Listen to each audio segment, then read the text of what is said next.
Sinar matahari yang jauh mengenai kisi difraksi menghasilkan pola gelap terang.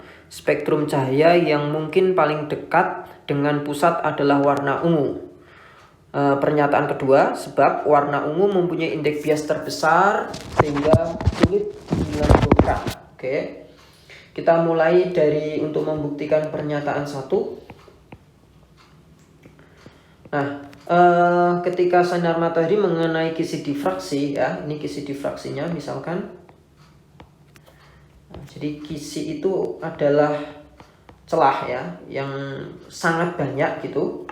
Kemudian terus ketika dilewati sebuah cahaya atau ditembakkan cahaya, nah ini misalkan ditembakkan cahaya ke sini gitu, maka nanti cahayanya akan mengalami interferensi di pusat.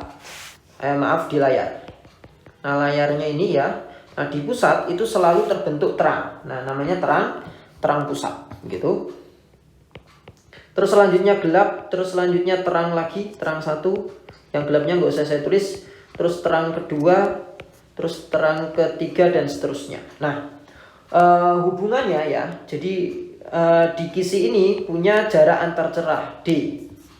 Kemudian antara kisi dengan layar itu jaraknya L. Kemudian antara terang satu misalkan yang saya amati dengan terang pusat itu Y. Kemudian masing-masing antara garis ke garis itu punya orde. Kalau dari terang ke terang itu ordenya adalah 1.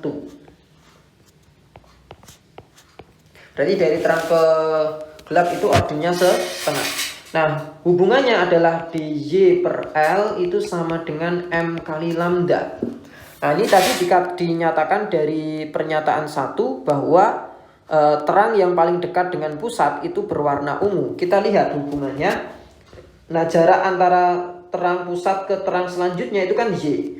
Sedangkan masalah warna itu kan tergantung sama lambdanya. Sehingga kita lihat Y itu berbanding lurus dengan lambda. Jadi kalau lambdanya besar, maka nanti Y-nya juga akan besar, gitu ya. Kalau lambdanya besar, maka Y-nya akan besar. Nah, sehingga sudah pasti yang di pusat itu adalah campuran dari cahaya warna matahari, ya tentunya nanti akan menghasilkan warna putih ya, atau cahaya putih itu di pusat.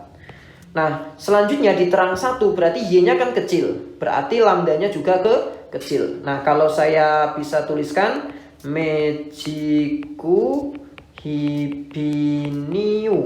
Nah, yang paling panjang itu panjang gelombangnya yang merah. Sehingga yang paling kecil itu adalah ungu. Nah, tadi ya supaya dekat dengan terang pusat, maka Y-nya kan harus kecil. Nah, Y-nya kecil berarti lambdanya harus kecil. Nah, lambda yang kecil itu miliknya ungu sehingga bisa dikatakan benar ya. Jadi terang setelah terang pusat itu adalah warnanya adalah ungu. Gitu ya. Oke, sehingga yang pernyataan 1 itu benar. Warna ungu mempunyai indeks bias terbesar ya. Memiliki indeks bias terbesar sehingga sulit untuk dilenturkan. Oke, ini pernyataan 1. Sekarang kita ke pernyataan 2. Nah, hubungannya apa ini? Indeks bias dengan dilenturkan ya. Kita pakai hukum Snellius, yaitu N1 sin theta 1 sama dengan N2 sin theta 2. Kita lihat sin theta 1 per sin theta 2 itu sama dengan N2 per N1. Jadi dilenturkan itu atau dibelokkannya itu bergantung sama sin theta. Indeks bias itu N. Nah, ternyata ini berbanding terbalik. Jadi kalau misalkan indeks biasnya itu kecil, maka akan mudah untuk dibelokkan gitu ya. Kalau indeks biasnya itu besar, maka akan sulit dibelokkan. Sehingga pernyataan 2 ini benar dan itu menjadi sebabnya. Sehingga jawaban yang nomor 37 ini adalah